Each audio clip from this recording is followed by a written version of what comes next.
নমস্কার, এসবি নিউজে স্বাগত। চলে যাব আজকের দিনের একটি গুরুত্বপূর্ণ সংবাদে। আবারও চন্দ্রকোনায় আলু ব্যবসায়ীর মৃত্যু, পরিবারের শোকের ছায়া। পশ্চিম মেদিনীপুর জেলার চন্দ্রকোনা 1 নম্বর ব্লকের ঝাড়ুর গ্রামের বাসিন্দা হরিপদ বাগ, বয়স 36। পরিবার থেকে এলাকাবাসী সকলেই বলছেন হরিপদ বাগ ভূমিহীন ভাগ চাষি। ভাগে প্রায় 3 বিঘে জমি আলু চাষ করেছিল সে। একদিকে আলুর দাম নেই, তার উপরে লাগাতার 3 দিন ধরে বৃষ্টির ফলে জমিতেই পড়ে রয়েছে আলু। সেই আলু খুলতে না পেরে চরম দুশ্চিন্তাগ্রস্ত হয়ে পড়েছিল হরিপদ। এলাকার মানুষজনকে সেই কথা জানিয়েছিলেন তিনি। তারপরে চিন্তার জেরে হঠাৎই হার্ট অ্যাটাকে মৃত্যু হয় তার, এমনই জানা যাচ্ছে পরিবার থেকে গ্রামবাসী সকলের মুখে। শারীরিক অসুস্থতা দেখা দেয় রোববার সন্ধ্যে নাগাদ। তাকে তড়িঘড়ি করে ঘাটাল হাসপাতালে ভর্তি করা হলে রবিবার রাত্রে চিকিৎসা চলাকালীন তার মৃত্যু ঘটে। ঘটনার জেরে ইতিমধ্যে শুরু হয়েছে রাজনৈতিক তরজা।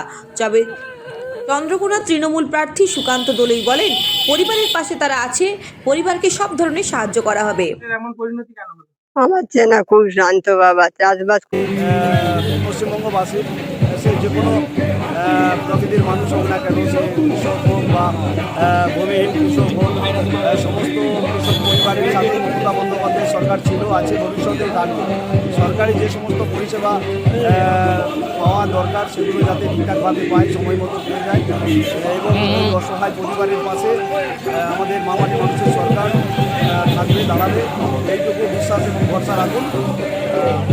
অসহায়ের কোনো জায়গা নেই। আর যারা বিভিন্নভাবে কৃষক বন্ধু বা কৃষক প্রেমের গল্প বলে ভোটের সময় হলে কৃষকদের বাড়িতে পাত পেলে খেতে আসেন, তাদের একটু অনুরোধ করব, দয়া করে বিভিন্ন বর্ডারকে সিল করে দিয়ে বাংলা সহ ভারতবর্ষের বিভিন্ন রাজ্যে যে সমস্ত আলু চাষিরা রয়েছে তাদেরকে নিয়ে এটা রাজনীতি করবেন না।